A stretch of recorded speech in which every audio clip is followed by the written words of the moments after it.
Inilah Injil suci menurut Matius.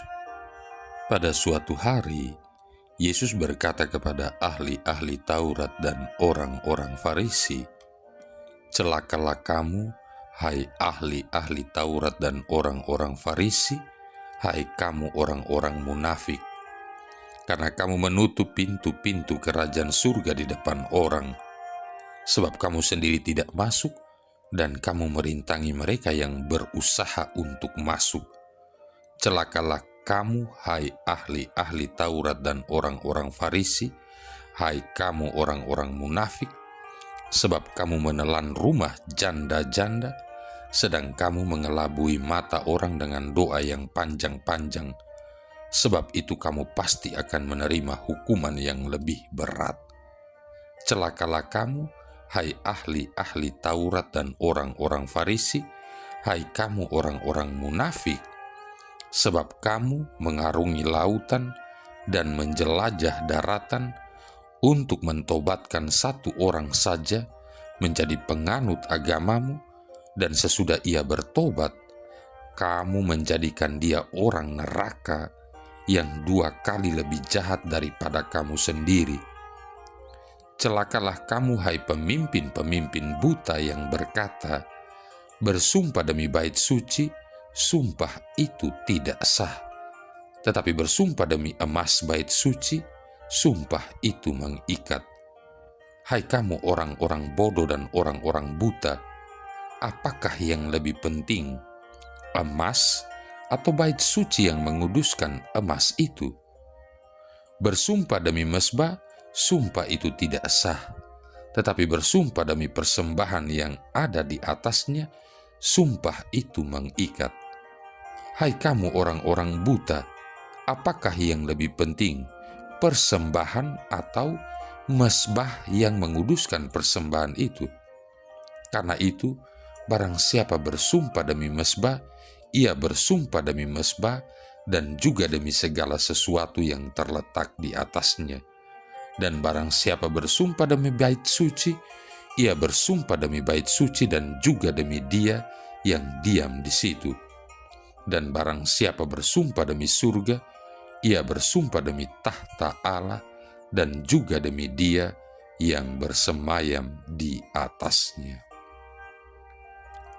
Demikianlah sabda Tuhan.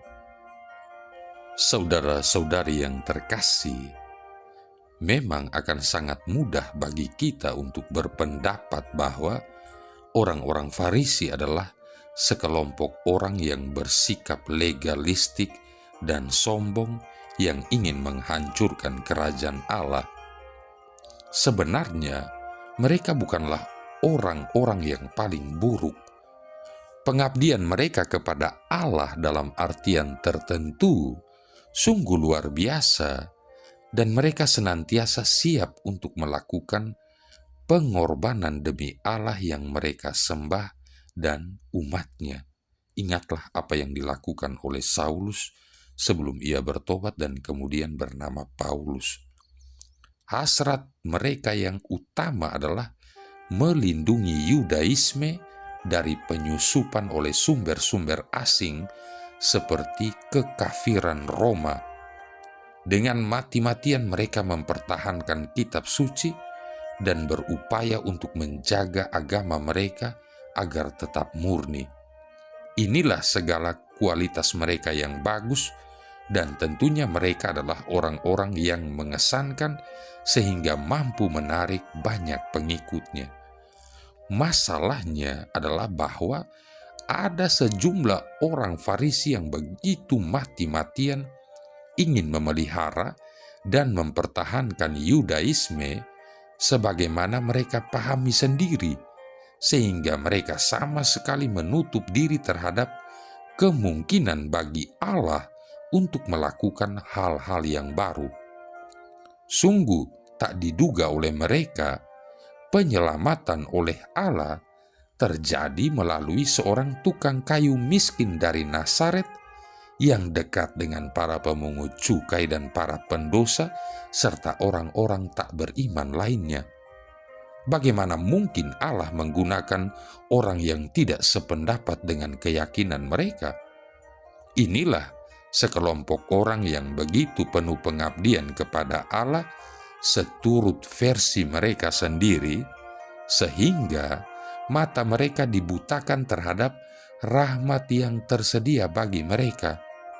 Jadi, sungguh tragis melihat mereka yang tidak mampu mengenali Yesus dan menolak Yesus sebagai Sang Mesias yang dinanti-nantikan.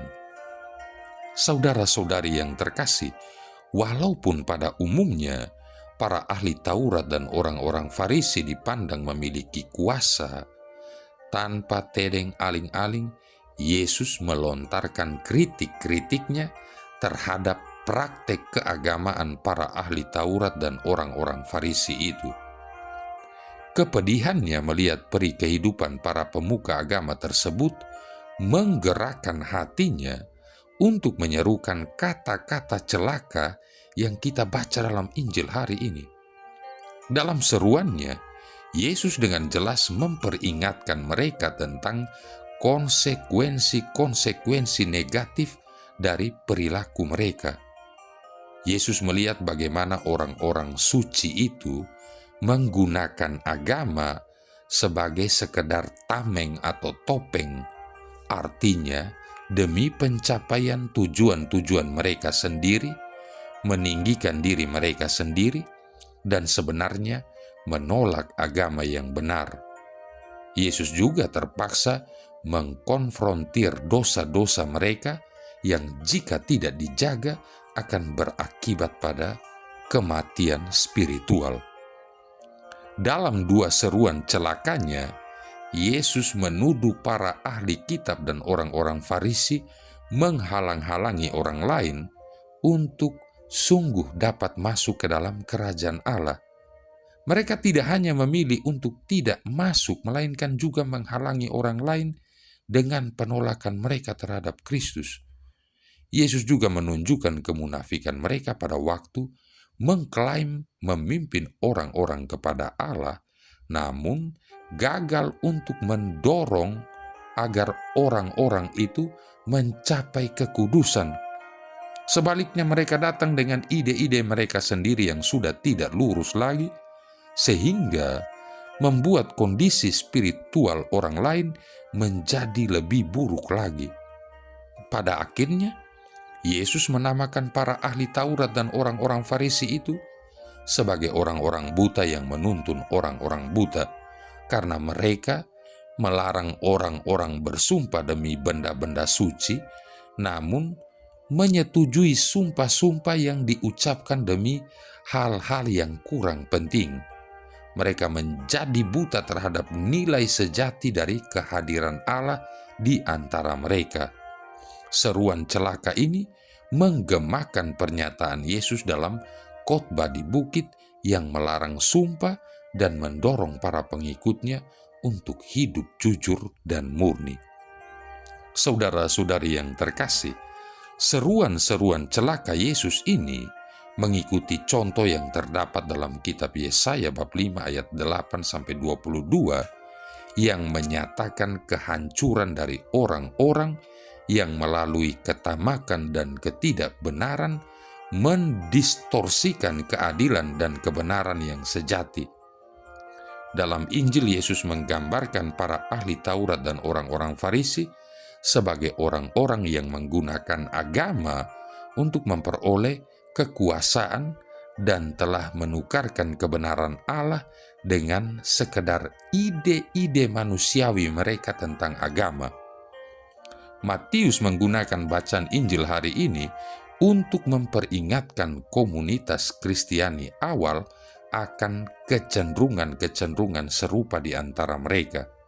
Kita juga dapat mengambil kata-kata keras Yesus ini sebagai suatu peringatan dalam semua situasi hidup yang kita alami.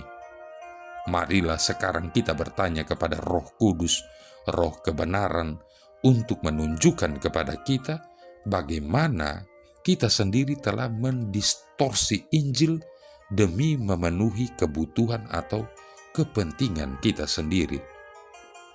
Marilah kita menggunakan hikmat dan discernment, namun kita juga harus senantiasa siap dan terbuka bagi cara-cara doa yang tidak familiar, mendengar bisikan Roh Kudus yang tidak familiar, dan menunjukkan cinta kasih kita kepada sesama dengan cara yang tidak familiar juga. Marilah berdoa. Allah Bapa sumber kebenaran, jadikanlah kiranya kami orang jujur yang selalu memuji nama-Mu dalam kata dan karya, dan semoga kami dapat merasakan belas kasih-Mu dalam segala tingkah laku kami. Dengan pengantaran Yesus Kristus Putra-Mu Tuhan kami, yang bersama dengan Dikau dalam persatuan Roh Kudus hidup dan berkuasa, satu Allah sepanjang segala masa. Tuhan memberkati kita sekalian, Bapa, Putra, dan Roh Kudus.